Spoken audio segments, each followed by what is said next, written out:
नमस्कार. महाराष्ट्रातून बऱ्याच भागातून फोन आले की दौलतराव भोसले यांची जयंती 15 जुलैला आहे. ठीक आहे, पण दौलतराव भोसलेविषयीची काही माहिती आमच्याकडे नाही, त्याच्यामुळं काही माहिती पाठवता का? तर त्यामुळं ही क्लिप मी काढत आहे, कारण आता माहिती तंत्रज्ञानाचं युग आहे आणि लोकांना वाचायलासुद्धा वेळ नाही. वाचन प्रक्रिया खूप कमी झालेली आहे.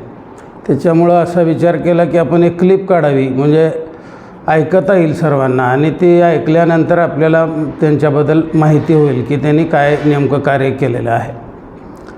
तर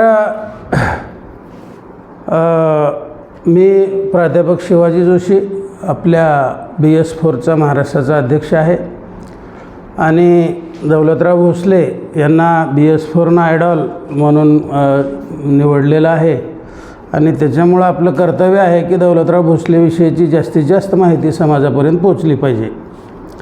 तर भटक्यामुक्त चळवळीचे ते संस्थापक होते, म्हणून त्यांना आपण भटक्यामुक्त चळवळीचे प्रणेते असं म्हणतो.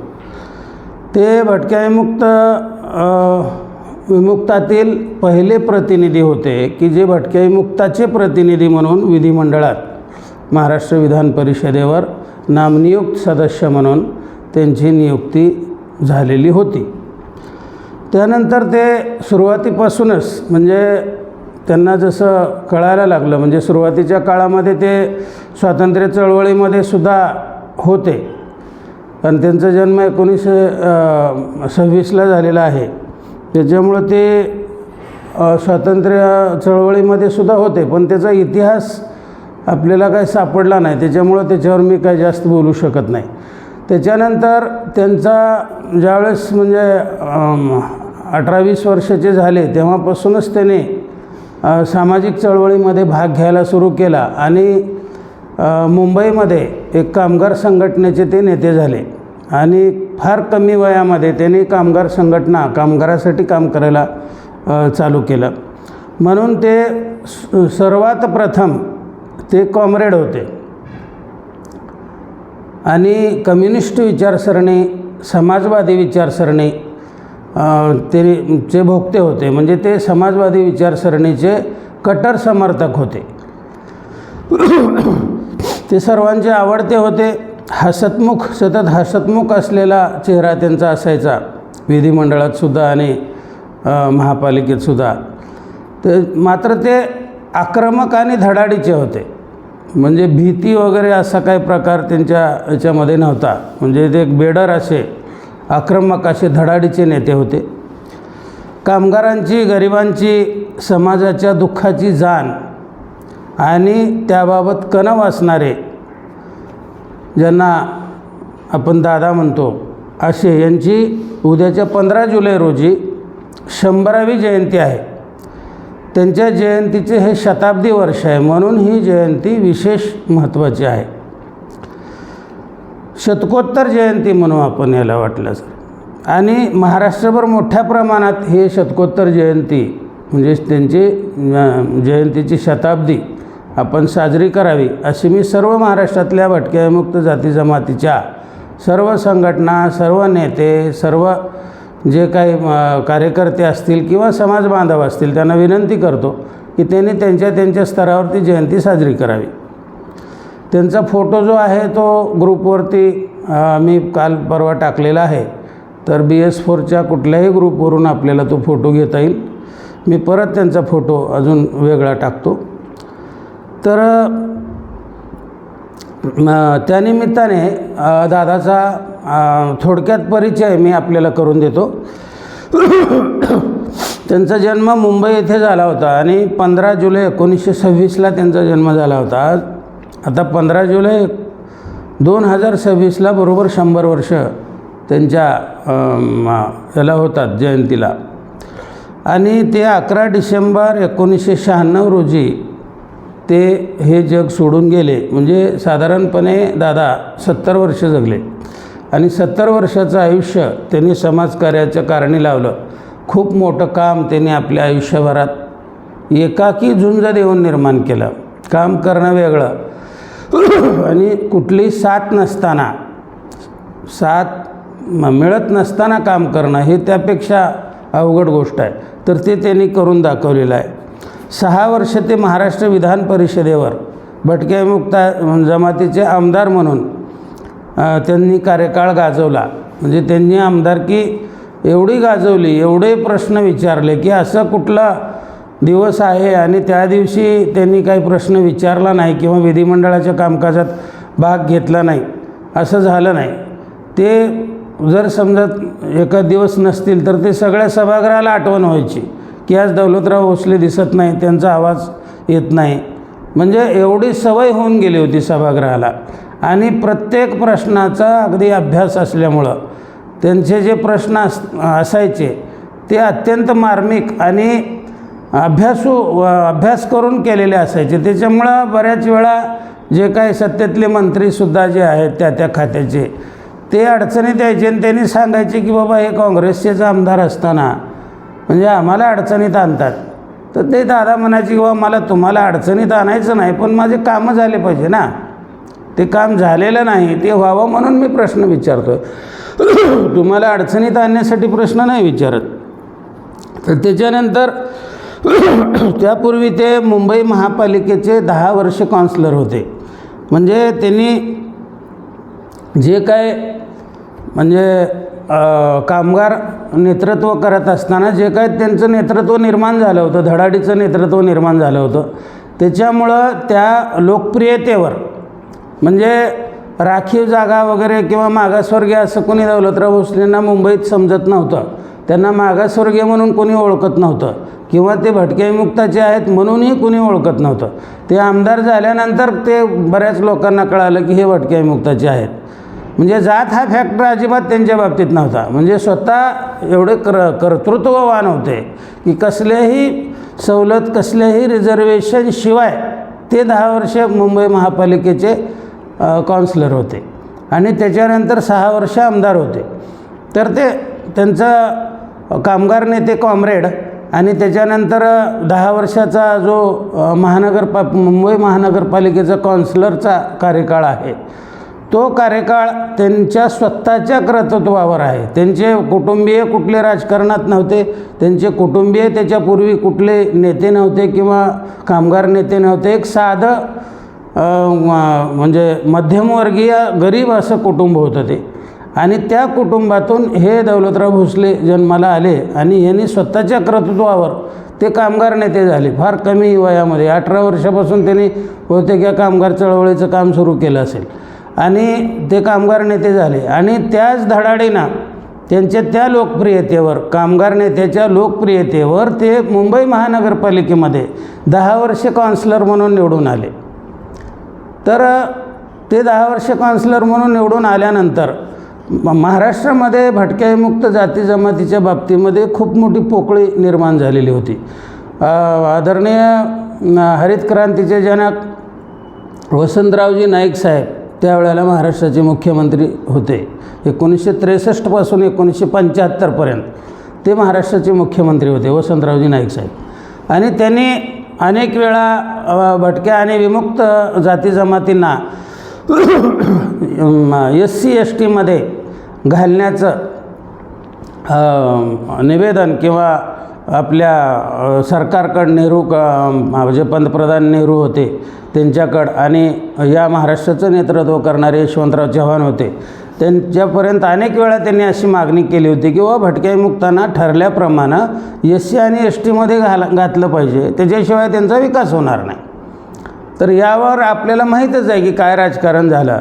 तर त्यानंतर यशवंतराव चव्हाण हे महाराष्ट्राचं नेतृत्व करत होते आणि मुख्यमंत्री जरी वसंतराव नाईक साहेब असले तरी महाराष्ट्राचं जे काही प्रमुख नेतृत्व आहे ते यशवंतराव चव्हाणांना मानलं जायचं. आणि यशवंतराव चव्हाणांनी ज्या वेळेला हे सगळा आढावा घेतला त्यांनी मुख्यमंत्री असतानाच पंडित जवाहरलाल नेहरूंनी सांगितलं होतं की बाबा यांना या सर्व लोकांना SC STमध्ये टाका आणि म्हणजे त्यांचे अधिकार त्यांना मिळतील. तर त्यावेळेला यशवंतराव चव्हाणांनी सर्व आढावा घेतल्यानंतर त्यांना असं लक्षात आलं की बाबा 1-2 साधारणपणे खासदार आणि 10-12 आमदार याच्यामध्ये कमी होऊ शकतात. तर ते हे संख्या आमदार आणि खासदार SC STत घेतल्यानंतर आमदार आणि खासदाराच्या जागा कमी होणार तेवढ्याच, आणि ते भटक्यामुक्ताला मिळणार. आणि ह्या खासदाराच्या जागा सवलती नोकरीमध्ये आम्ही देऊ, त्यांना प्रमोशनमध्ये सवलती देऊ, नोकरीमध्ये सवलती देऊ, शिक्षणासाठी सवलती देऊ, पण राजकीय सवलत आम्ही देणार नाही. म्हणजे खासदार आणि आमदारासाठी आम्ही राजकीय सवलत देणार नाही, ही भूमिका यशवंतराव चव्हाणांनी घेतली. आणि त्याच्यानंतर यशवंतराव चव्हाण साहेबांनी ही भूमिका घेतल्यामुळं त्यांनी म्हणले की ठीक आहे, यांना नोकरीमध्ये, शिक्षणासाठी, प्रमोशनसाठी आपण त्यांना आरक्षण मिळालं पाहिजे. त्याच्यासाठी महाराष्ट्र स्तरावर VJNT हा स्वतंत्र ग्रुप तयार करून 4% त्यांनी राखीव जागा देण्याचा निर्णय घेतला यशवंतराव चव्हाणांनी. त्याच्यामुळे SC STमध्ये जे समावेश करण्याचा प्रश्न होता तो त्यांनी पाठीमागं टाकला आणि त्यांना यशवंतराव चव्हाण साहेब विरोध करत होते.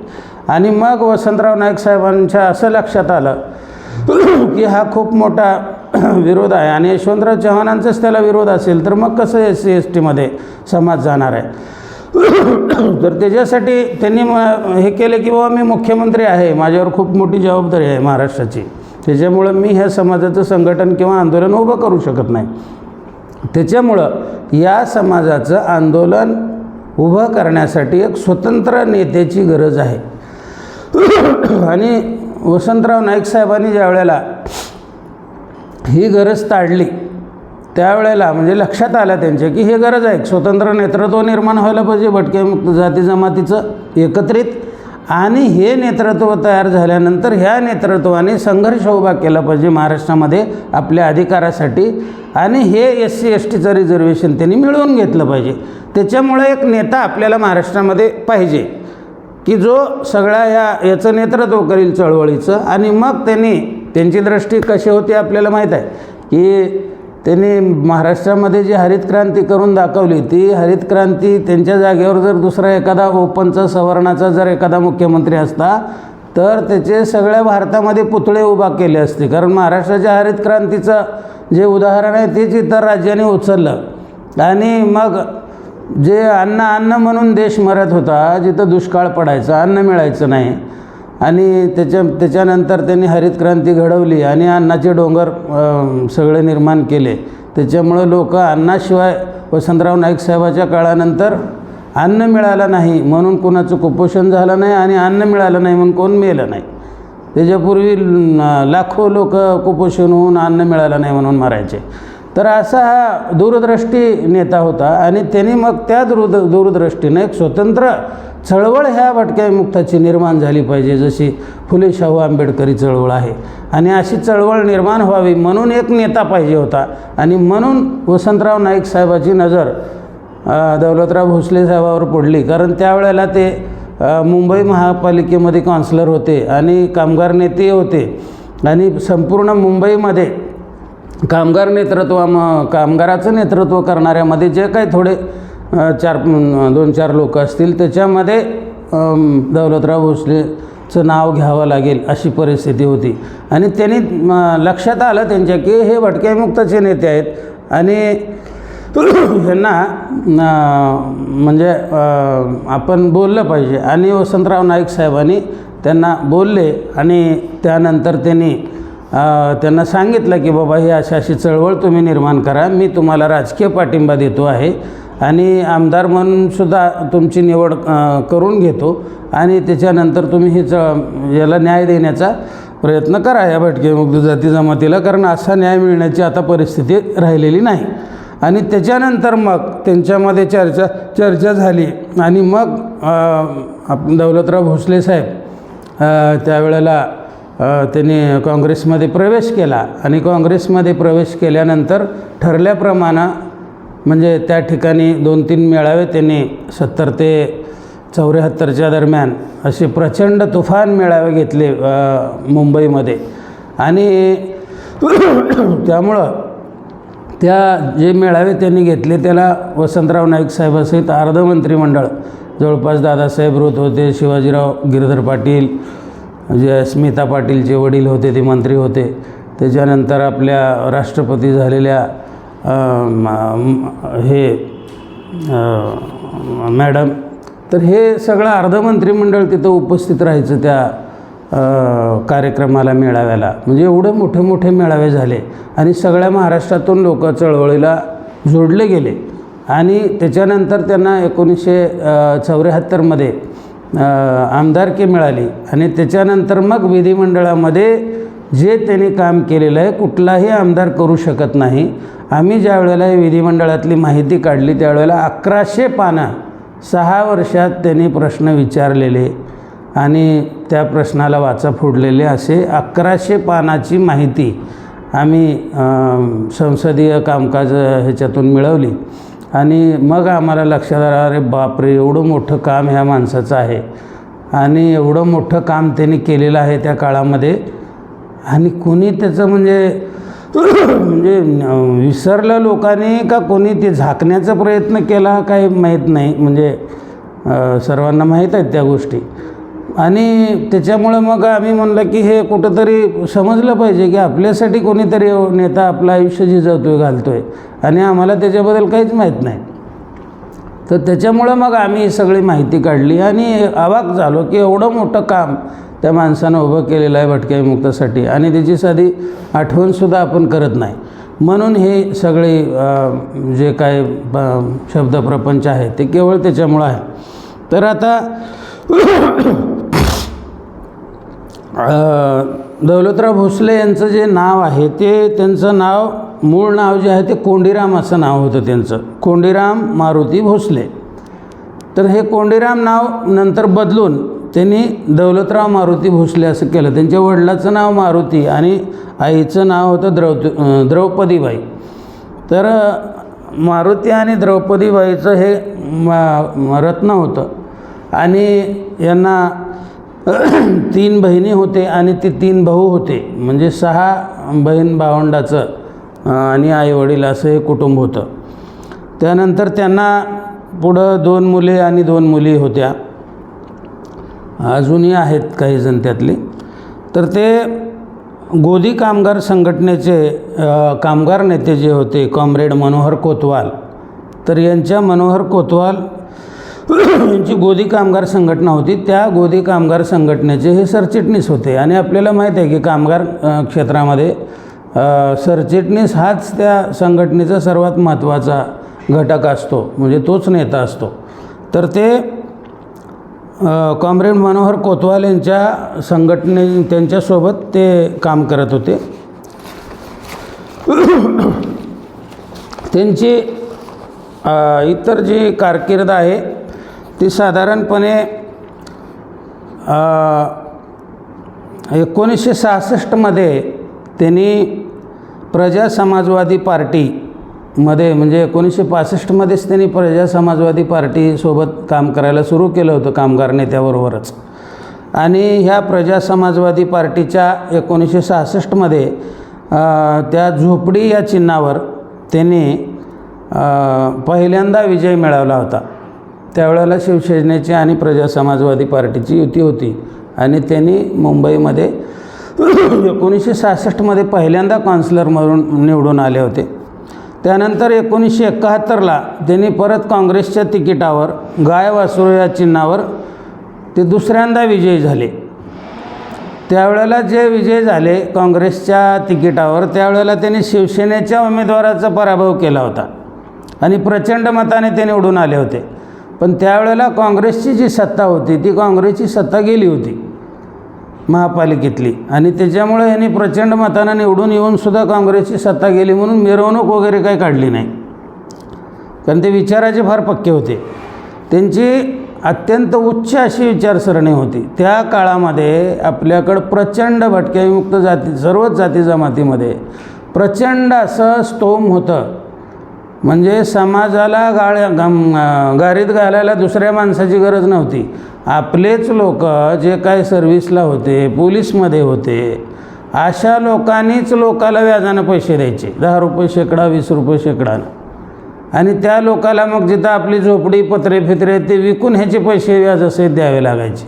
आणि अडचणी असतातच, दवाखाना असतो, कोण मेला आहे त्याला पैसे लागतात, मातीला पैसे लागतात, अशा अर्जंट गोष्टी असतात. कोणी काय जेवण करण्यासाठी व्याजानं पैसे नाही काढत. तर अशा अडचणीच्या वेळेला मग त्याला कोण पैसे देणार आहे भटक्याविमुक्ताला? मग आपले जे अधिकारी कर्मचारी आहेत, जे चांगल्या पदावर आहे, ज्याच्याकडे पैसा आहे, जे सावकार आहेत, जे जात पंचायती चालवतात, अशा लोकांनी पैसे द्यायचे आणि 10 रुपये 25 रुपये शेकड्यानं ते पैसे वसूल करायचे आणि मग त्याचं जे काही झोपडं असेल, काही पत्र असेल, कुठं काही थोडी जागा असेल ते विकून टाकायचं आणि ते परत बोंबलत फिरायचे.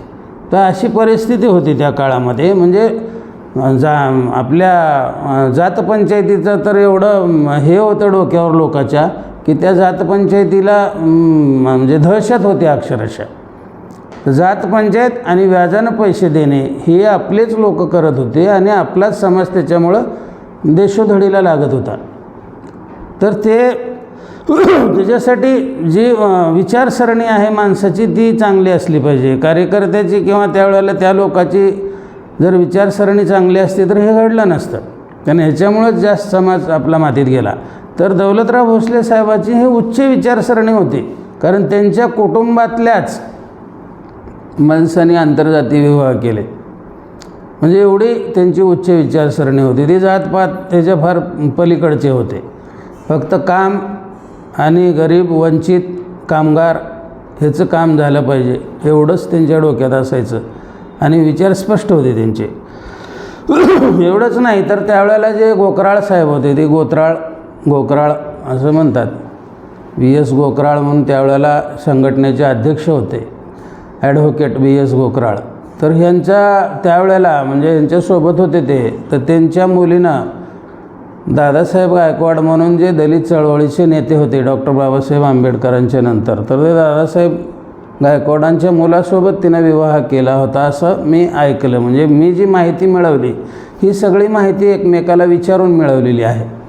तर म्हणजे किती मोठं पाऊल आहे बघा. तर म्हणजे हे एवढ्या उच्च विचारसरणीची ही सुरुवातीचे लोक होते आपले. नंतर आपल्या चळवळीतले स्वतः नेतेसुद्धा कधी त्यांनी आंतरजातीय विवाह करण्याचा प्रयत्न केला नाही किंवा त्याला जाहीर पाठिंबा दिला नाही. म्हणजे गुपित सगळं असेल तर आपण ठीक आहे बाबा, पण त्याला विरोधही करायचा नाही अशी भूमिका घेतली. त्याच्यामुळं हे फोपावलं आणि नंतर नरेंद्र दाभोळकरांच्या उपकारामुळं तो कायदा झाला आणि आता जात पंचायती बऱ्याच बंद झालेल्या आहेत आणि त्या केल्या पाहिजेत. त्याच्यानंतर कामाच्या बाबतीत जर आपण बोलायचं म्हणलं तर साधारणपणे 3 हाऊसिंग सोसायट्या दादांनी मुंबईमध्ये सुरू केल्या होत्या आणि त्या 3 हाऊसिंग सोसायट्यामध्ये त्यांचं खूप मोठं योगदान आहे. इतरही लोक त्याच्यामध्ये होते सोबत करायला, कारण ग्रुप लागतोच. तर त्यांचं खूप मोठं योगदान आहे. चुनाभट्टी, कुर्ला, नेरूळ, चेंबूर हे 2-3 ठिकाणी त्यांनी 20 ते 40 फ्लॅटच्या सोसायट्या या सर्वांच्या मदतीनं सर्वांनी मिळून उभा केल्या होत्या. त्याच्यात दादांचं नेतृत्व महत्त्वाचं होतं. तर त्याच्यानंतर जवळपास 250 घरं म्हाडाचे म्हणजे महाराष्ट्र प्राधिकरण करून त्यांनी घेतले होते आणि ते समाजाला दिले होते. त्याच्यानंतर त्यांची जी बैठक होती ती साधारणपणे त्यांचा जो कामाचा म्हणजे मित्रपरिवार होता किंवा त्यांचे जे संपर्क होते ते बॅरिस्टर नाथ पै, त्याच्यानंतर कामगार नेते कॉम्रेड मनोहर कोतवाल, मधु दंडवते, मधु लिमिये हे प्रजा समाजवादी पार्टीचे नेते होते आणि समाजवादी विचारसरणीचे होते. त्याच्यानंतर अण्णासाहेब पाटील, कामगार नेते, खूप मोठं नाव आहे ते मुंबईमधलं. तर ते अण्णासाहेब पाटील त्यांचे फार चांगले संबंध होते. त्याच्यानंतर मारुतीराव जाधव म्हणून आपले विमुक्ताचे जे बारामतीचे ज्यांनी सेटलमेंट कॅम्पमध्ये आणि बारामतीमध्ये खूप मोठं काम उभं केलेलं होतं ते मारुतीराव जाधव यांचे त्यांचे खूप चांगले म्हणजे मित्रत्व होतं किंवा ते सोबत काम करत होते. सुशीलकुमार शिंदे साहेब त्यावेळेला म्हणजे सुशीलकुमार शिंदे असतील, शरद पवार साहेब, त्याच्यानंतर नानासाहेब गोरे, SM जोशी ह्यांचे खूप चांगले त्यांचे घसटीचे संबंध होते. एकत्र बैठका यांच्या होत होत्या. म्हणजे ह्या विचारसरणी हे नावं एवढ्यासाठी सांगतो मी आपल्याला की हे कुठली त्यांची विचारसरणी होती. तर ते उच्च विचारसरणी होती आणि हे सगळे उच्च दर्जाची जी मंडळी होती समाजवादी मंडळी याच्यामध्ये त्यांचा वावर होता. त्यानंतर त्यांना दलित मित्र पुरस्कार त्यावेळेला मिळाला होता. म्हणजे आज जशी परिस्थिती आहे की दलित मित्र पुरस्कार कोणीतरी शिफारस केलं एखाद्या मंत्र्यानं त्या भागातले की पटकन मिळून जातो, तशी परिस्थिती नव्हती. त्यावेळेला खूप विचार करून तो पुरस्कार दिला जायचा. आज भारतरत्न पुरस्कार लुंग्या सुंग्याला दिला जातो आहे. आपल्याला माहीत आहे की कुठल्या लोकांना भारतरत्न पुरस्कार नंतरच्या काळामध्ये दिला गेला किंवा अगोदरसुद्धा दिला गेला. जे द्यायला पाहिजे त्याला तो मिळत नाही आणि फार चुकीच्या लोकांनाही काय तो भारतरत्न पुरस्कार मिळालेला आहे. आणि त्याच्यामुळं फुले शाहू आंबेडकरी चळवळीतले जे काही नेते आहेत ते भारतरत्न डॉक्टर बाबासाहेब आंबेडकर असं कधी म्हणत नाहीत, कारण त्या भारतरत्नाची ती किंमतच राहिली नाही तेवढी. तर तसं या दलित मित्र पुरस्काराचंही तसं त्यावेळेला खूप महत्त्व होतं. नंतर ते महत्त्व कमी होत गेलं. तर ते दादासाहेबांना दलित मित्र पुरस्कारसुद्धा त्यावेळेला मिळाला होता. ते BA ऑनर्स असं त्यांचं शिक्षण होतं. BA ऑनर्स, उच्च शिक्षित होते आणि त्यांना इंग्रजीवर म्हणजे खूप मोठी कमांड होती त्यांची. इंग्रजी भाषेवर एवढी कमांड होती की इंग्रजी, मराठी आणि गुजराती भाषा त्यांना खूप चांगली जमायची, कारण गुजराती लोक खूप मुंबईत असल्यामुळं. आणि त्यावेळेला ते महाराष्ट्र मुंबई काँग्रेसचे सरचिटणीस होते. त्यावेळेला याज्ञिक म्हणून, बालू याज्ञिक म्हणून ते अध्यक्ष होते मुंबई काँग्रेसचे. त्यावेळेला सरचिटणीस दौलतराव भोसले साहेब होते काँग्रेसचे, मुंबई काँग्रेसचे. तर ते त्यावेळेला गुजराती लोकांचं थोडंसं प्रभुत्व होतं, त्याच्यामुळं गुजराती भाषा खूप चांगली दादासाहेबांना जमत होती. मराठी, हिंदी, इंग्रजी आणि गुजराती याच्यावर यांचं चांगलं प्रभुत्व होतं. अगदी फ्लुएंट इंग्लिश त्यांना बोलत होते ते. त्यांचं अक्षर एवढं सुंदर होतं आणि ड्राफ्टिंग एवढं चांगलं होतं की त्यांनी पत्र लिहिलं म्हणजे त्याला उत्तर कसं द्यायचं ह्याच्यासाठी लोक अडचणी द्यायचे अधिकारी. तर एवढं सुंदर असं ड्राफ्टिंग होतं त्यांचं आणि एकदम सुंदर असं अक्षर होतं त्यांचं. आणि त्यांची मांडणीची जी पद्धत आहे, भाषणाची पद्धत, ती साधारणपणे जॉर्ज फर्नांडिस त्यावेळेला कामगार नेते होते आणि जॉर्ज फर्नांडिस नेहमी मुंबईत असायचे. तर जॉर्ज फर्नांडिसचा प्रभाव त्यांच्या विचारावर खूप मोठा झालेला आहे. आणि तशीच ढब जे भाषण वगैरे जे जॉर्ज फर्नांडिस करतात तशाच पद्धतीनं दादासाहेबसुद्धा भाषणं वगैरे करायचे. तर त्यांच्यामध्ये जॉर्ज फर्नांडिसच्या विचाराचा प्रभाव होता. त्यांचे राजकीय गुरु वसंतराव नाईक साहेब होते आणि त्यांच्यामध्ये सुप्त असं साने गुरुजी दिसत असायचे. म्हणजे त्यांच्यासोबत राहिलेले आपले मच्छिंद्र भोसले साहेब यांनी सांगितलं की बुवा, मी म्हणलं त्यांचा मित्र, माझी भेट झालेली नाही, मग त्यांचा स्वभाव कसा होता. तर मी असा विचार केला की त्यांचा हसरा चेहरा, म्हणजे फार मृदू स्वभाव असेल, फार म्हणजे शांत स्वभाव, मृदू स्वभावाचे होते, असं मी मंगेशसिंग सोळंकींना मुंबईच्या बोललो. त्यांनी म्हणले, अरे काय बोलताय सर म्हणले, कारण त्यांनी निर्माण केलेल्या वसतिगृहामध्ये ते शिकलेले विद्यार्थी आहेत. त्यांनी म्हणले, चुकीचं रेडिंग आहे तुमचे, भयानक कणखर माणूस होता तो, असं काय मृदू वगैरे असं म्हणू नका. तर ते असं लोकातूनच त्यांच्या स्वभावाचं आपल्याला हे झालं. तर ते मच्छिंद्र भोसले असं म्हणले की बाबा, त्यांचा जो स्वभाव होता तो म्हणजे जॉर्ज फर्नांडिसच होता माणूस, भयंकर कठीण माणूस होता आणि कणखर स्वभावाचा माणूस होता. म्हणजे त्यांना खोटं नाटं असं काही जमत नव्हतं आणि त्यांच्यासोबत असं कोणी प्रयत्न करत नव्हतं. म्हणजे एवढा खंबीर पहिलवान माणूस, 7 फूट हाईट असलेला आणि जबरदस्त असा शरीरयष्टी असलेला माणूस होता. आणि त्यांच्या ह्याच्यामध्ये जॉर्ज फर्नांडिसचं जसं नेतृत्व होतं तसंच ते नेतृत्व होतं. त्यांची छाप आम्हाला बघायला मिळत होती. आणि दुसरीकडं ज्या वेळेला वसतिगृह म्हणा किंवा मुलं आहेत, शिकले पाहिजेत मुलं, गरिबाचा कणाव, ह्या वेळेला आम्ही ज्या वेळेला बघतो त्याच्यामध्ये साने गुरुजी आम्हाला दिसायचे. तर साने गुरुजी आणि जॉर्ज फर्नांडिसचा त्यांच्या स्वभावात म्हणजे संगम होता, असं मला मच्छिंद्र भोसले यांनी सांगितलं. तर हे चर्चेतूनच आपल्याला हे स्वभाव उलगडतात. तर त्यांनी शिक्षणासाठी सुद्धा काम केलं. त्यांच्या लक्षात आलं की बाबा, आता आपल्या जे मुलं आहेत त्याच्यासाठी वेगळी काही व्यवस्था नाही किंवा हे होतकरू मुलं आहेत भटक्या मुक्ताची, त्यांना शिकवलं पाहिजे. तर त्यावेळेला त्यांनी मुंबईमध्ये कर्मवीर भाऊराव पाटील विद्यालयाची स्थापना केली. हे कर्मवीर भाऊराव पाटील विद्यालय हे त्यांनी चालवलं, सुरू केलं. आणि संजीवनी वसतिगृह म्हणून एक वरळीला त्यांनी ते चालवलं.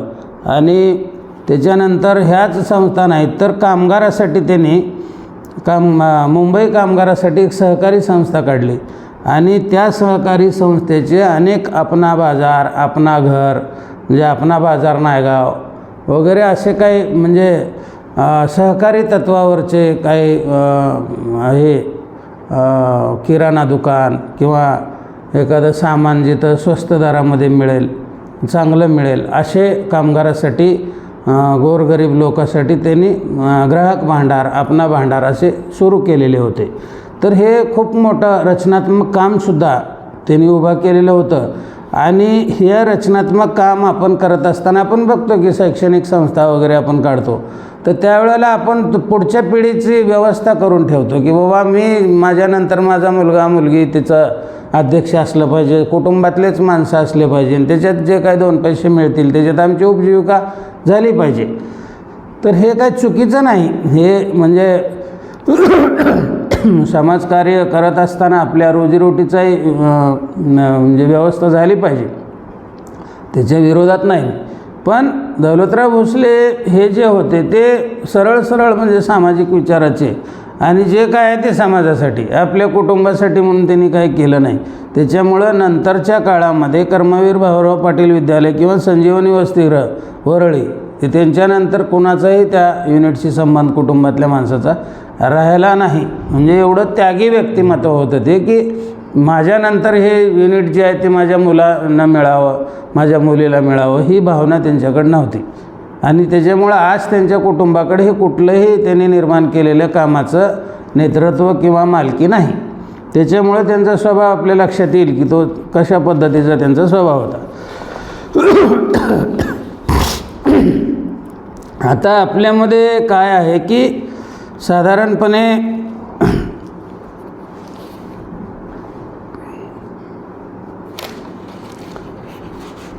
आपल्या म्हणजे जे भटक्यामुक्त विमुक्ताची चळवळ सुरू झाली आणि त्या चळवळीचे ते प्रणेते होते, तर ते त्या चळवळीचे प्रणेते होते एवढंच नाही, तर त्यांचं जे कुठलीही चळवळ असते ते विचारावर चळवळ उभी राहते, विचारावर चळवळ उभी राहते. आणि त्यावेळेला ज्यावेळेला ह्यांचं म्हणजे दादा गेले त्याच्यानंतर म्हणजे ही चळवळ जी आहे ती चळवळ राहिली नाही. म्हणजे चळवळ वेगळी आणि संघटना वेगळ्या.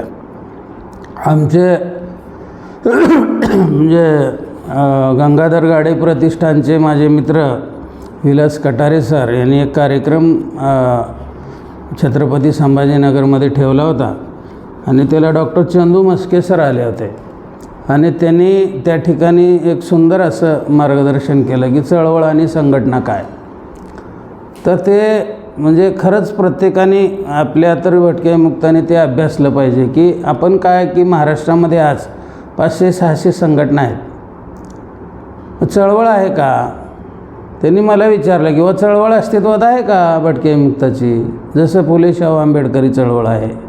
चळवळ म्हणजे सगळ्या कार्यक्षेत्रातून, म्हणजे आता महाराष्ट्र कार्यक्षेत्र जर आपण गृहीत धरलं तर सगळ्या महाराष्ट्रातून उत्स्फूर्तपणे असा एक असंतोष एखाद्या विषयावर निर्माण होणे आणि असंतोष निर्माण होऊन आपलेपणा, आपली जात वगैरे सर्व विसरून ही सर्व लोक एकत्र येणं, त्याला म्हणायचं चळवळ.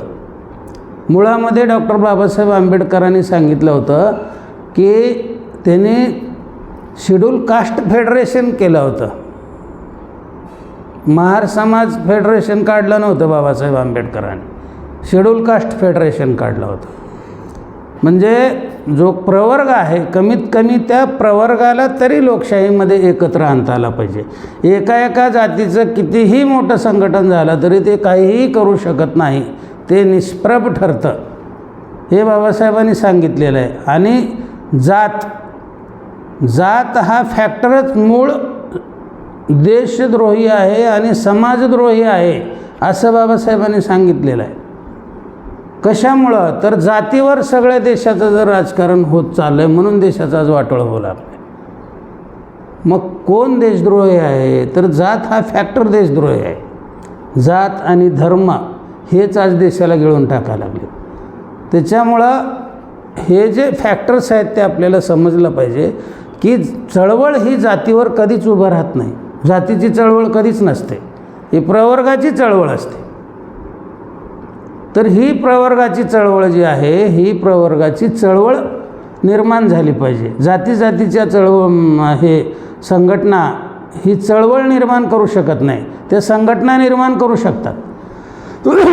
तर हे आज जी परिस्थिती आहे की दौलतराव भोसले गेल्यानंतर त्यांच्यानंतर ही कधीही चळवळ अस्तित्वात नव्हती. जी त्यांनी चळवळ निर्माण केली होती ती त्यांच्याबरोबर संपली. त्याच्यानंतर सगळ्या संघटना निर्माण झाल्या आणि संघटना निर्माण झाल्या आणि चळवळ संपवली गेली. आणि प्रश्न कधी सुटतात, राजकीय प्रश्न जे आहेत हे कधी सुटतात, राजकीय प्रश्न सुटल्याशिवाय खरं परिवर्तन होत नाही. आणि ते प्रश्न सोडवायचे अनेक मार्ग आहेत. त्याच्यापैकी सगळ्यात महत्त्वाचा मार्ग लोकशाहीमध्ये चळवळ आहे. आणि जर चळवळच उभी राहिली नाही तर मग प्रश्न कसे सुटणार आहेत? मग तुम्ही म्हणाल आता आमच्या संघटनेत आम्ही हे काम करतो, आम्ही ते काम करतो, आम्ही कॅलेंडर काढून लोकाला देतो. ज्यावेळेस करोना होता त्यावेळेला आम्ही अन्नधान्य गोळा केलं, पैसे गोळा केले, लोकाला दिले. त्याच्यानंतर आम्ही जातीचे प्रमाणपत्र काढून देतो, आम्ही व्हॅलिडिटी करून देतो, आम्ही कुणाला नोकरीला तिची माहिती देतो, हे करतो ते करतो. पण आपल्याला हे लक्षात येत नाही की हे चळवळीचं काम नाही, हे सेवा कार्य आहे. सेवा कार्य, चळवळ आणि रचनात्मक कार्य हे वेगवेगळे भाग आहेत.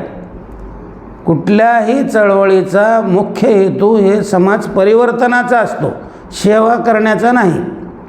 सेवा ही आपोआप घडत जाते. मॉब एकत्र आला की सेवा ही आपोआप घडत जाते. चळवळ एकत्र आली की त्या मॉबमध्ये आपोआप सेवा घडत जाते. त्याच्यामध्ये काही लोक आपोआप ते रचनात्मक कामाकडे वळतात. कोण शाळा काढतंय, कोण कॉलेज काढतंय. डॉक्टर बाबासाहेब आंबेडकरांनी सुद्धा शिक्षणाच्या ह्याच्यासाठी कॉलेजेस उभा केले ना. मग काय चळवळ सोडून त्याने केलेलं नाही ते. आज आम्ही सगळं चळवळ सोडून करतो या गोष्टी सगळ्या.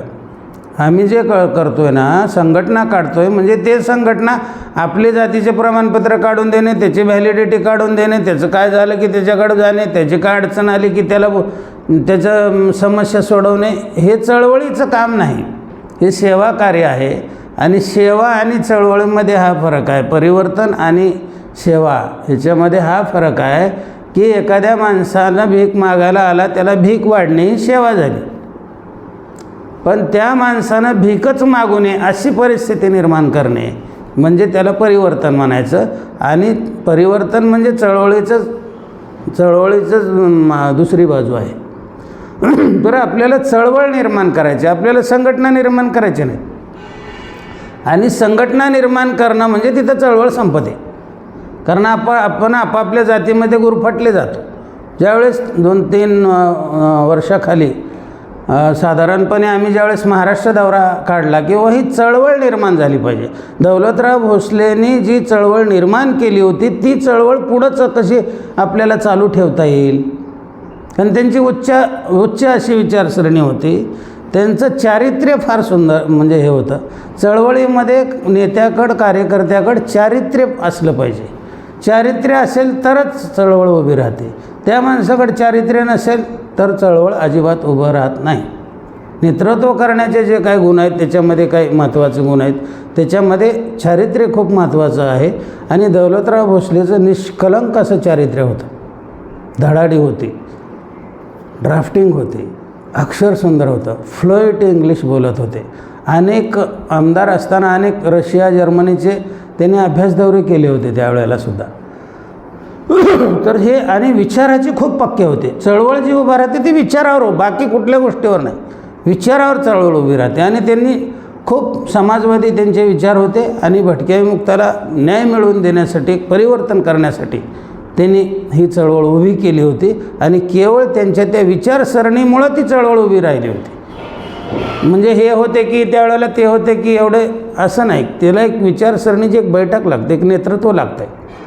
आणि त्या नेतृत्वाचं ऐकलं सगळ्यांनी म्हणून चळवळ निर्माण झाली. त्या नेतृत्वाचं जर ऐकलं नसतं तर आजच्यासारखीच परिस्थिती तेव्हाही राहिली असते.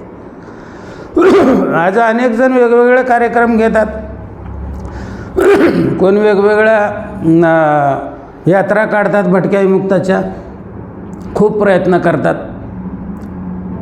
आमच्या आबा त्यांनी मला वाटतं या वर्षामध्ये 2 यात्रा भटक्यामुक्तासाठी काढल्या. महिना दीड महिना तो माणूस या यात्रा काढतो आहे. लोकांचा काय रिस्पॉन्स आहे? का लोक रिस्पॉन्स देत नाहीत? कारण चळवळ नाही. आणि मग संघटना, मग आहे आबाची संघटना करू लागली ना, ती आबाची संघटना यात्रा काढू लागली. आमची संघटना वधूवर सूचक मेळावा घेऊ लागली. आमची संघटना आमच्या समाजाचा मेळावा घेऊ. आमचं खूप मोठं काम आहे. आम्ही वधूवर मेळावा घेतो. काय वधूवर मेळावा? आपण वधूवर मेळावा नाही घेतला म्हणजे कोणाला काही मुलगी मिळणार नाही, मुलगा मिळणार नाही अशी परिस्थिती होती का? पूर्वी वधूवर मेळावेच होते का? तर ही सेवा आहे. तुम्ही केली तर त्याचा उपयोगी आहे, नाही केलं तर म्हणजे त्याच्यामुळं काय बंद पडतं आहे अशातला भाग नाही. आपण हे विचार करत नाही की बाबा ह्याच्यामुळं काही बंद पडणार आहे का? नाही. तर त्याच्याऐवजी मग चळवळ उभी करा ना. आणि चळवळ उभी करणे म्हणजे सगळ्या महाराष्ट्रातल्या लोकांनी कुठंतरी एका स्टेजवर सतत येण्याचा प्रयत्न केला पाहिजे. एक दिवशी आल्यानं चळवळ निर्माण होत नाही.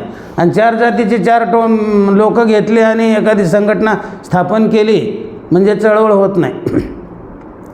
तो विचार जो आहे तो समाजाच्या मुळापर्यंत पोचला पाहिजे आणि विचारावर माणसं एकत्र आले पाहिजे. कामावर माणसं एकत्र आणण्याचं आपण संघटना म्हणजे काय? 4 कामं करा लोकांचे म्हणजे लोक तुमच्यासोबत येतील.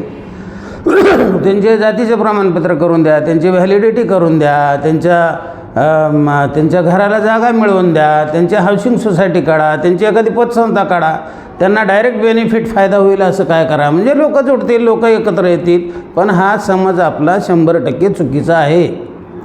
कारण मी जे कामं केलेले आहेत महाराष्ट्रामध्ये, तर कामामुळं जर लोक एकत्र येत असते तर मी जिथं जाईन तिथं लाखो लोक उभं राहिले असते. कारण मी स्वतःचा मोठेपणा सांगत नाही, माझ्याकडे पुरावे आहेत ह्या सगळ्या गोष्टीचे. त्याचं कधीच व्हॅलिडिटी होत नव्हती, ते व्हॅलिडिटी करून देण्याचे काम मी केलेले आहेत. लाखावर प्रमाणपत्र लोकांचे मिळत नव्हते, तिथं जाऊन महाराष्ट्रात मी जातीचे प्रमाणपत्र त्या काळात मिळवून दिलेले आहेत. आणि हे सगळं कामं केलेले असतानासुद्धा हाऊसिंग सोसायट्या काढल्या. लोकाला फार कमी पैशामध्ये, जे 4,000मध्ये मी प्लॉट घेऊन दिला. आज 1 कोटीला एक प्लॉट जातो. मी जिथं राहतो त्या एरियामध्ये मी मातीवडार समाजासाठी एक सोसायटी उभी केली. आज 70-75 घरं तिथं 2 मजली बिल्डिंग बांधून तयार आहेत. म्हणजे हे जे कार्य आहे हे कार्य त्यांनाही माहीत आहे आणि त्यांना आवाहनही करतो किंवा असा कार्यक्रम आहे. आपण त्याच्यातलं कोणी येत नाही. ज्याची व्हॅलिडिटीसाठी लाख रुपये 2-2 लाख रुपये द्यायला लोक तयार झाले होते. एका शब्दानं व्हॅलिडिटी 8 दिवसात मी करून दिली. ते माणसंसुद्धा बैठकीला यायला तयार नाहीत बोलल्यावर. म्हणजे एकदा काम झालं लोकांचं की लोक पसार होतात, पुन्हा तुमच्याकडे येत नाहीत. खूप मोठा हा गोड गैरसमज आहे की त्याचं अडचण सुटली म्हणजे तो येईल संघटनेच्या कामामध्ये. असं कधी होत नसतं. चळवळीमध्ये सगळ्याला वाटलं पाहिजे की हा माझ्या जिव्हाळ्याचा प्रश्न आहे आणि त्याच्यामुळं मी सगळं एकत्र झालं पाहिजे. हे दौलतराव भोसलेंनी निर्माण केलं होतं. तिने की बाबा हे आपली जी चळवळ आहे ती साधारणपणे या भटक्यामुक्तांना न्याय मिळाला पाहिजे. आणि विधिमंडळामध्ये सुद्धा त्यांनी जे काय आवाज उठवला, विधिमंडळामध्ये एक कामाचं निरीक्षण केलं त्यांनी की आता सगळ्यात महत्त्वाचा पार्ट कुठला आहे की आपल्याकडे प्रॉपर्टी नाही, आपल्याकडे जमीन नाही, जगण्याचं दुसरं साधन नाही. मग काय केलं पाहिजे? तर आता शिक्षण घेणे, शिका, संघटित व्हा आणि संघर्ष करा. बाबासाहेबांनी सांगितलं आहे. शिकल्याशिवाय आपण विचारही येऊ शकत नाहीत आणि पोटही भरू शकत नाही. मग सगळ्यात सोपा मार्ग कोणता आहे? शिक्षण घ्या, नोकरी मिळवा आणि नोकरी मिळवल्यानंतर 4 पैसे उपजीविकेला मिळतात आणि माणूस मध्यमवर्गीय कमीत कमी होतो. तर त्याच्यावर त्यांनी फोकस केलं की हा एकच घटक असा आहे की जिथं आपला माणूस उभा राहू शकतो. मुंबईमध्ये जे बाहेरच्या आपल्या पूर्ण महाराष्ट्रातून पोट भरण्यासाठी आपले लोक जायचे, त्या लोकांनासुद्धा मोठ्या प्रमाणामध्ये गिरणी कामगार म्हणून त्यांनी कामं मिळवून दिले लोकांना. इथून गेलेला लोंढा, अरे बाबा आपल्या भटक्यामुक्ताचा लोंढा आहे, चला आज त्या कारखान्यात लावा, ह्या कारखान्यात लावा. त्यावेळेला गिरण्या खूप मोठ्या मोठ्या रोज उभं राहायच्या आणि हजारो लोक लागायची गिरणीमध्ये. तर गिरणी कामगाराचीच मुंबई अशी ओळख होती पूर्वी. तर त्यांनी ते खूप मोठं काम केलं लोकांना पोटापाण्याला लावण्यासाठी त्या काळामध्ये. त्याचे तर कुठं गणितच नाही. त्याच्यानंतर मग शासकीय नोकऱ्या कशा मिळतील लोकांना, त्यावेळेला त्यांनी निरीक्षण केलं की कुठं कुठं भरत्या झाल्या, अमक्या अमक्या ठिकाणी भरत्या झाल्या, तिथं मागासवर्गाच्या जागा किती होत्या, तर मागासवर्गाच्या म्हणजे SC STच्या सुद्धा भरत नव्हते. त्या भटक्या विमुक्ताचं तर दूरच राहिलं 4% जागेचं. SC STच्या सुद्धा जागा भरल्या जात नव्हत्या, अशी त्यावेळेला भयानक परिस्थिती होती. 1970-75ची गोष्ट आहे. आणि याच्यामध्ये त्यांनी जिथं जिथं जागा भरल्या गेल्या त्या तिथं रेकॉर्ड घ्यायचं, तिथं जाऊन माहिती काढायची. तेव्हा माहितीचा अधिकार नव्हता आणि फोनवरून विचारून जिल्हाधिकाऱ्यांना वगैरे, आणि त्यांनी स्वतः जाऊन ती माहिती काढायची. आणि त्यावेळेस त्यांना कळायचं की बाबा त्या ठिकाणी 10 जागा होत्या पण भरल्याच गेल्या नाहीत. का? किती उमेदवार आले नव्हते का? उमेदवार आले होते. मग का भरल्या गेल्या नाहीत? तर योग्य उमेदवार नाही असं शेरा मारून ते भरल्या गेले नाहीत. मग त्या जागा रिकाम्या ठेवल्या जातात आणि माणसाची गरज म्हणून परत ओपनच्या लोक तिथं भरले जातात. हे त्यांच्या लक्षात आलं. त्यांनी म्हणलं याचं मग रिझर्वेशन असून काय उपयोग आहे, 4% तरी. आणि मग ते 4% रिझर्वेशन जे कागदावर होतं ते कागदावरचं रिझर्वेशन त्यांनी विधिमंडळामध्ये प्रत्येक जिथं ज्या ठिकाणी इंटरव्ह्यू झाले तिथे सगळी माहिती त्यांनी मांडायची त्या विधिमंडळामध्ये. आणि मग इथं एवढ्या जागा होत्या, एवढे उमेदवार आले होते ना, पण ते भरले गेले नाहीत. का भरले गेले नाहीत? आणि मग सरकारला ते अडचणीत यायचं ते डिपार्टमेंट, आणि त्यांनी परत आदेश काढायचं की दुसऱ्यांदा ते इंटरव्ह्यू घ्या आणि हे लोक भरा. आणि अशा पद्धतीनं मोठ्या प्रमाणामध्ये हजारो जागा त्यावेळेला भरल्या गेल्या. आणि ह्या हजारो जागा भरल्या गेल्यामुळं आज आम्ही मध्यमवर्गीय जो प्रकार दिसतो आहे आपल्याला, सगळे कर्मचारी वगैरे, पोलीस असतील, ज्या भरत्या असतील भटक्या विमुक्ताच्या जातीच्या नावावर, त्या भरण्याचं काम जे आहे ते कागदावरचं वास्तवात आणण्याचं काम दौलतराव भोसलेंनी हे खूप मोठं काम केलेलं आहे. हे काम कुणीही ह्याच्यापूर्वी केलेलं नव्हतं. इतर दलिताचे जे काय आपले पुढारी होते, SCचे काय आमदार होते, STचे काय आमदार होते, हे त्यावेळेला त्यांच्यासोबत राहायचे की हे बरोबर आहे दौलतराव भोसले बोलले ते, आमचंही रिझर्वेशन भरलं गेलं नाही. आणि त्यांनी रिझर्वेशन भरण्याच्या संदर्भामध्ये SC ST आणि व्हिजेंटी या तिन्हीबद्दल आवाज उठवायचा. आणि ज्या ज्या वेळेला भटक्या विमुक्ताचा म्हणजे ॲट्रॉसिटीचा ॲक्ट लागू करावा भटक्या विमुक्ताला, किंवा SC ST महामंडळ जे SC STचे जे कमिशन आहेत त्याच्यावर भटक्या विमुक्तांना सदस्य म्हणून घ्यावं, कारण आम्ही मागासवर्गीयच आहोत, SC ST पैकीच आहोत, फक्त आम्हाला त्याच्यात घेतलं गेलेलं नाही, पण आम्ही मागासवर्गीयच आहोत ना. SC ST आणि व्हिजेंटी हा मागासवर्गीय ग्रुप, आणि सवर्ण ग्रुप जो आहे तो OBC आणि ओपन, हे स्पष्टच होतं ना. मग आम्हाला हे पाहिजे. त्यावेळेला SC STच्या आमदारांनी सुद्धा यांना प्रचंड विरोध करायचा. नाही तुम्हाला ॲट्रॉसिटी नाही देता येणार, ते SC STलाच असते. त्याने ठराव मांडले, ते ठरावाला सूचक अनुमोदक सुद्धा मिळाले नाहीत. SC STच्याच लोकांनी त्याच्यावर सूचक अनुमोदक म्हणून सह्या केलेल्या नाहीत. ते विधिमंडळातल्या कामकाजात सांगतो आपल्याला. अशा अनेक गोष्टी आहेत की त्या कमिशनवर, दिल्लीचं जे कमिशन आहे ह्याचं मागासवर्गीयाचं, त्या कमिशनवर भटक्या विमुक्ताचा माणूस घ्या ना. आम्ही मागासवर्गीयाचा आहो ना, एक सदस्य भटक्या विमुक्ताचा असला पाहिजे. त्यांनी विधिमंडळामध्ये ठराव तयार करून स्वतः दाखल करून मांडला तो ठराव, पण त्याला पाठिंबा दिला नाही. SC STच्या आमदारांनी सुद्धा पाठिंबा दिला नाही. त्याच्यामुळे ते ठराव बारगळला. पण त्यांनी प्रचंड असं काम निर्माण करण्याचा प्रयत्न केला, पण त्यांना मदत मिळाली नाही. एकतर जे राजकीय गुरु होते त्यांचे वसंतरावजी नाईक साहेब, तर दुर्दैव असं आहे की जे 1974मध्ये दौलतराव भोसले साहेबांना आमदारकी मिळाली आणि 1975ला मुख्यमंत्रीपदाचा त्यांना राजीनामा द्यावा लागला. त्याच्यामुळं जे पाठिंबा लागतो किंवा जे बळ लागतं, राजकीय बळ, जे राजकीय ताकद पाठीमागं लागते, ती ताकद उरली नाही. आणि ती नसतानासुद्धा त्यांनी एवढं मोठं काम केलं की बाकीचे जे मुख्यमंत्री त्याच्यानंतर आले की त्यांनी असं विचार केला की हा भयंकर अभ्यासू माणूस आहे, यांना समाज कल्याण मंत्री का करत नाही आपण. आणि मग त्यानं समाज कल्याण मंत्री करायचं ठरलं. त्यावेळेस आपल्याच या चळवळीतल्या लोकांनी ती त्यावेळेला त्यांच्या पाठीमागं 2 नंबरचे जे लोक होते त्या लोकांनीच त्यांना विरोध केला, जाहीर विरोध केला की यांना आमदार म्हणजे मंत्री करू नका, म्हणजे यांना आमदारसुद्धा करण्याची आवश्यकता नाही, तर आम्हाला आमदार करा. म्हणजे इथून आपल्याच समाजाच्या लोकांनी हे सगळं विरोध करून तिथं चळवळ संपवली. कारण यांना जर समाज कल्याण मंत्री केलं असतं तर खूप मोठं कामं याच्या पुढं झाले असते.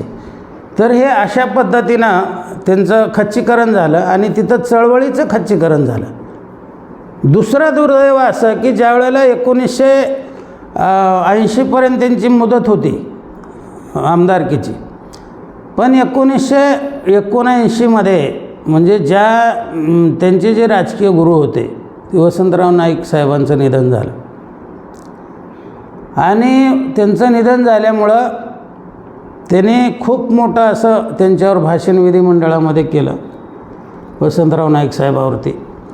आणि ते म्हणले माझं दुर्दैव आहे की ज्या वेळेला मी आमदार झालो त्यावेळेला 1 वर्षभरातच नाईक साहेबांना राजीनामा द्यावा लागला आणि माझ्या आमदारकीचा 1 वर्ष राहिले तर स्वतः नाईक साहेब ह्या दुनियेमध्ये नाहीत.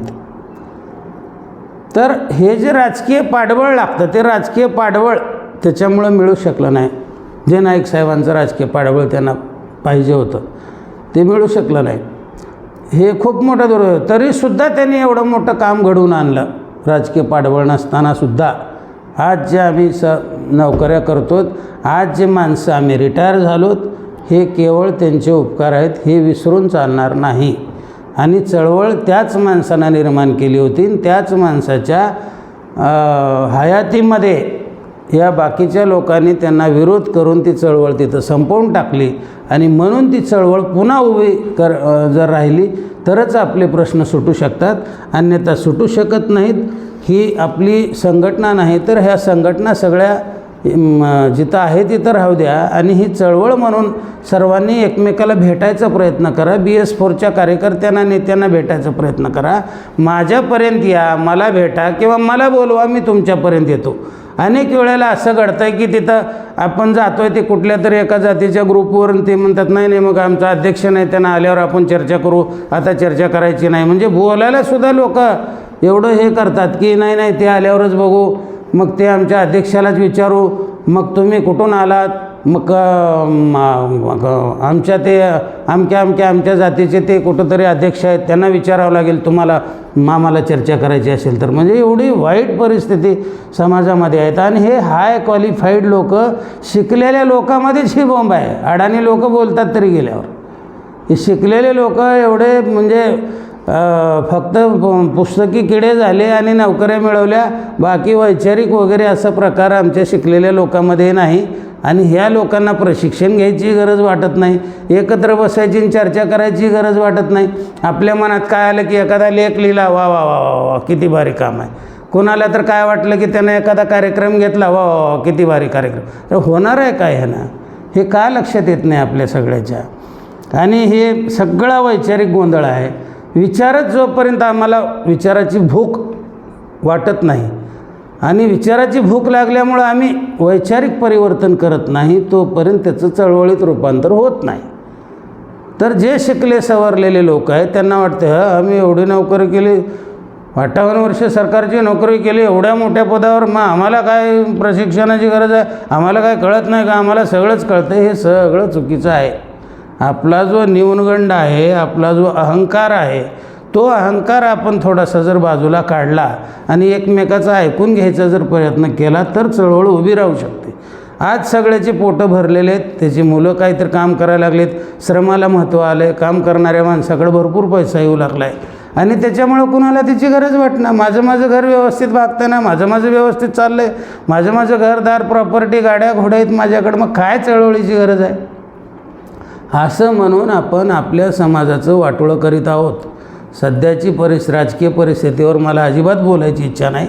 आज आपण भारत देश हा हुकुमशाहीमध्ये आहे. सर्व यंत्रणा हायजॅक झालेल्या आहेत. संविधानाचं राज्य सध्या चालू नाही, हे आपल्या सगळ्यालाच माहीत आहे.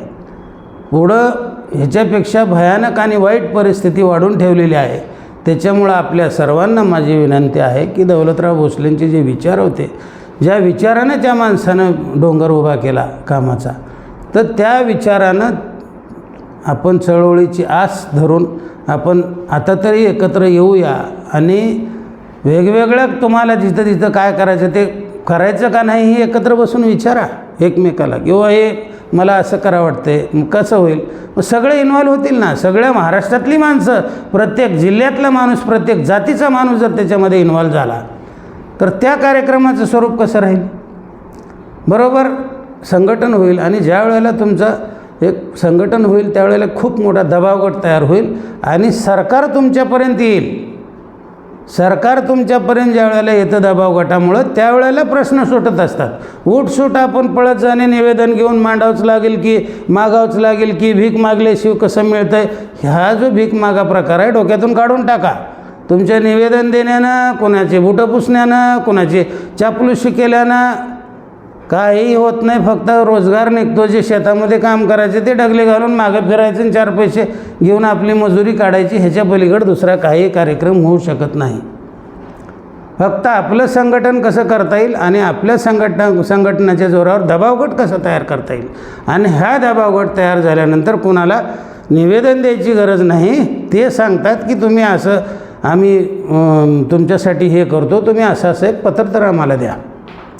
वसंतराव नाईक साहेबांनी ज्या वेळेला आश्रमशाळा दिल्या समाजाच्या लोकांना आणि त्यांना राजकीय स्थैर्य दिलं, शैक्षणिक स्थैर्य दिलं, त्यावेळेला त्यांच्याकडे कोणी काही प्रस्ताव केले नव्हते. जाऊन स्वतः नाईक साहेबांनी घरोघरी तांड्यावर जाऊन तिथल्या एखाद्या सुशिक्षित नसलेल्या माणसाला, ज्याला थोडंफार कळतंय त्या माणसाला बोलून घ्यायचं आणि वयाच्या कागदावर अर्ज घ्यायचा आणि तिथंच आश्रमशाळा देऊन टाकायची त्याला. त्यांनी स्वतः येऊन दिलेली आहे ती. ज्यावेळेस राजकीय इच्छाशक्ती होते त्यावेळेला सगळं काही घडतं आहे. पण राजकीय इच्छाशक्ती निर्माण करायची ताकद तुमच्यामध्ये, चळवळीमध्ये आहे. आणि ह्या ज्या संघटना आहेत त्या सगळा वास उठून गेलेला आहे. हे कुठंतरी दुर्गंधी बंद करा आणि सगळे चळवळीकडे यायचा प्रयत्न करा. निर्णय, कुठलाही निर्णय असो, एका जातीसाठी काही होणार नाही. सर्वांनी एकत्र येण्याचा आणि सगळ्यांनी त्याच्यावर विचार करण्याचा सतत प्रयत्न केला पाहिजे. आणि सतत आपण बसलं पाहिजे. सतत प्रत्येक महिना, 2 महिन्याला, 3 महिन्याला सतत बसलं पाहिजे महाराष्ट्राच्या लोकांनी. कमीत कमी आपल्या तिकटाने येऊन एका ठिकाणी आपण बसूच शकत नाही का? लोकांना त्याचं काहीच वाटत नाही. काय झालं आहे, काय करायचं आहे, कुणाला निवेदन द्यायचं, निवेदन तयार केलं का, चला मग उद्या पळा. अरे काय करतोय काय आपण? काय डोक्याचा भाग आहे का नाही? आणि काय होणार आहे तसल्या ते निवेदन देणाऱ्या कुणाचे तर फोटो काढून घ्यायचे, ग्रुपवर टाकायचे, मी ह्या मंत्र्याला भेटलो त्या मंत्र्याला भेटलो, आणि लगेच लोकांनी वा वा वा वा वा वा करायचे. अरे आपलं कर्तव्य काय? आपण घरात बसून काय करतो? प्रत्येक माणूस सुशिक्षित, जो शिकलेला माणूस आहे, तो चळवळीसाठी काय करतो? जे इंग्रजांनी आपल्याला 1 दिवस दिला होता, रविवार, कशासाठी दिला होता? तो समाजासाठी दिला होता. कामगार नेते लोखंडेला विचारा, तो रविवार कशासाठी दिला होता? गेट टुगेदर करण्यासाठी आणि कुटुंबाला घेऊन फिरण्यासाठी दिला नव्हता. तो जो दिवस दिला होता तो समाजाच्या, आम्हाला आठवडाभर काम करावं लागते पूर्ण वेळ, आणि समाजाला आम्हाला वेळ देता येत नाही, समाजाचं काम करता येत नाही, हे इंग्रजाला पटवून दिलं होतं कामगार नेते लोखंडेने. आणि मग त्यांनी ते इंग्रजाने 1 दिवस समाजाचं काम करण्यासाठी दिला होता. आपल्याला मौज मजा करायसाठी, कटिंग करायसाठी, दाढी करायसाठी दिला नव्हता. हे अगोदर लक्षात घ्या. आणि कमीत कमी प्रत्येक माणूस, आता कसं झालं आहे की संघटना, भटक्या मुक्ताची संघटना किंवा समाजाची संघटना किंवा समाजाची चळवळ म्हणजे ते अस्पृश्य झालं आहे. अरे ते जातीचं आहे, नाही नाही नाही, ते आम्ही करत नाही. ते माझे वडील आहेत रिटायर वगैरे झालेले, ज्यांना उठता येत नाही, ते बघतात ते संघटनेचं. मी नाही काय करत. इंजिनियरची तीच अवस्था. डॉक्टर लोक आहे रे ते नाही, आम्ही ते संघटनेचं म्हणताय का? नाही नाही, मी जात वगैरे काही मानत नाही, पण त्या जातीवरच हा डॉक्टर झालेला असतो. आणि एवढा तिरस्कार समाज म्हणलं की लोकाचा. आणि त्याच्यामुळं मग एकत्र यायचं ते संघटनेचं, नाही नाही मला जरा हे काम आहे, मला जरा ते काम आहे. अरे पण त्या चळवळीमुळं ज्या माणसाने ही हयात घातली, त्याच्यामध्ये ही चळवळ उभा केली, त्याच्यामुळं आपण इथपर्यंत आलोत. आणि आपण पुढं चळवळ जर नाही हे पुढं घेऊन जाऊ शकलो तर हा समाज म्हणून भटकाविमुक्ताचा प्रकार आपण संपणार आहेत. रिझर्वेशन तर असंही बंद करून टाकलं आहे आता. त्याच्यामुळं पुढचा काळ भयानक आहे. आपले जे लोक रिटायर आहेत त्याच्या पेन्शनवर आता पुढचे पोरं जगायला लागलेत. हाय क्वालिफाईड पोरं 10 वर्ष MPSC करून पोरं घरामध्ये आहेत, फाशी घ्यायला लागलेत, पेपर फुटायला लागलेत रोज. त्याचे लग्न होईना गेलेत. आज 30-30 वर्षाच्या मुली बिगर लग्नाच्या आहेत. 35-35 वर्षाचे 40-40 वर्षाचे पोरं बिगर लग्नाचे आहेत. कशी पिढी पुढची तयार होणार आहे आणि कसं पुढं जाणार आहेत आपण? तर ह्या सगळ्या गोष्टीचा विचार करा. दौलतराव भोसले जे आपले आद्य चळवळीचे जे प्रणेते होते, भटकेमुक्ताच्या चळवळीचे प्रणेते, त्यांचा एक आदर्श घ्या आणि त्यांचा आदर्श घेऊन आपण पुढं जाऊया. आणि जर आपण हे चळवळीचं कार्य आपण प्रत्येकाने आपल्या मनात घेतलं पाहिजे. आज एकाही जिल्ह्यामध्ये महाराष्ट्राची आमची कार्यकारिणी तयार व्हायचे विषय नाही. ज्या कार्यकारिण्या तयार झाल्या त्या कार्यकारिण्या म्हणायला लागल्या की आम्हाला कुठल्या तरी आमदाराकडं मंत्र्याकडं त्या निवडणुकीच्या काळात जाऊ लागल्या की तिथं जाऊन त्याच्याकडून पैसे घ्यायचे. अरे बाबा, ही चळवळ आपण याच्यासाठी BS4 निर्माण केलेलं नाही, कुणाकडे जाऊन पैसे घेण्यासाठी. मग ते म्हणणार घ्या तुम्ही आम्हाला आमच्या मनानं कामच करू देत नाही, मोकळ्या हातानं काम करू देत नाही, मग काय करायचं? आम्ही स्वतंत्र संघटना काढ बाबा, तुझी रोज एक संघटना काढन, रोज भीक मागत जाण, रोज एका आमदाराकडून पैसे काढा, आम्हाला काही देणं घेणं नाही. पण चळवळीचं काम करायचं असेल तर असले धंदे चालणार नाहीत. पोटासाठी कुठंतरी तुम्ही उपजीविका म्हणून संघटना चालवू नका. उपजीविका म्हणून आज अनेक जेवढ्या संघटना आहेत, एक बाबा कामी करायचं आणि त्याच्यातून 2 पैसे मिळवायचे, काय हरकत आहे? अशा पद्धतीनं जवळपास 99% संघटना चालू आहेत. आणि केवळ पोटच भरायचं म्हणून काही लोक ते संघटना चालवायला लागलेत. प्रत्येकाची नावं घेत बसायचं नाही, मला कुणावर टीका करायची नाही, त्याच्यामुळं मी कुणाच्या कामाचंही वर्णन इथं करत बसत नाही. पण भयानक वाईट गोष्टी आमच्या दौऱ्यामध्ये आम्हाला ऐकायला मिळाल्या आहेत आणि सुशिक्षित लोकांकडून ऐकायला मिळालेल्या आहेत. तर हे कृपा करून सगळ्यांनी समजून घ्या. आणि जिथं BS4चे कार्यकर्ते, अजून मी महाराष्ट्राचा दौरा सुरू करणार आहे. आपल्याला एक कर्मभूमी तयार करायची आहे. जोपर्यंत आपण कर्मभूमी तयार करत नाही, आपल्याला बसायला कुठंतरी एक ठिकाण आपण तयार करत नाही, एक आध्यात्मिक आपलं अधिष्ठान असत नाही, आणि आध्यात्मिक अधिष्ठान आपलं असल्याशिवाय आपण पुढं जात नाहीत. तर ते आध्यात्मिक प्रगती होण्यासाठी सुद्धा आपल्याला एक आळंदीला एक धर्मशाळा आपल्याला उभी करायची आहे. आध्यात्मिक प्रगती होईल, सामाजिक प्रगती होईल आणि परिवर्तनाच्या कामाला आपल्याला ती वास्तू वापरता येईल. तर मला वाटतं खूप वेळ झालेला आहे, त्याच्यामुळं आपण सर्वांनी ह्याच्यातून काही शिकण्याची गरज आहे आणि आपण ह्या चळवळीला वेळ देण्याची गरज आहे. प्रत्येक माणसाने ठीक आहे, ठरवा महिन्याला आपण 1 दिवस देऊ, किंवा प्रत्येक बैठकीला फक्त आम्ही येऊ बाबा, नंतर काय करणार नाही. तर ते आवड निर्माण झाली की ऑटोमॅटिक माणसाला सवड मिळतच असते. पण तुम्हाला आवड तरी निर्माण झाली पाहिजे ना, त्याच्यासाठी प्रयत्न करा. आणि सतत ज्या बैठका असतात, सतत महापुरुषाच्या जयंत्या पुण्यतिथ्या, प्रत्येक महापुरुषाच्या जयंत्या पुण्यतिथ्या करा. काही विचार त्याच्यामुळं आपल्याला मिळतात, दुसऱ्याचं ऐकायला मिळतं, आपल्याला काही तिथं तयारी करून बोलता येते. आणि त्याच्यातून मग हे जे विचार आहेत ते विचार जगा. नुसतं एवढ्यासारखं बोलून घरला आले लोकांसांगे ब्रह्मज्ञान आपण कोरडा पाषाण असंही असू नये. कारण आमचा तोच प्रकार होतो सगळा. आम्ही दुसरीकडे जाऊन भाषणं देतो मोठमोठे, पण आमच्याकडे चारित्र्य नाही, आम्ही तसं वागत नाही, फक्त भाषण देतो. असं होऊ नये. तर आपण खूप माझं हे सर्व ऐकून घेतल्याबद्दल आपले सर्वांचे धन्यवाद. आणि कृपा करून असं मी जे आता बोललो आहे त्याच्या पद्धतीनं त्या जे विचारवंत लोक आहेत, ह्या विचारवंत लोकांनी ह्याच्यावर विचार करावा आणि ह्याच्यावर विचार करून कृपा करून आपला वेळ काढावा. मला फोन करा, मी आपल्यापर्यंत येईन. पण ही चळवळ उभं करण्याचं काम आपण करूया. नमस्कार.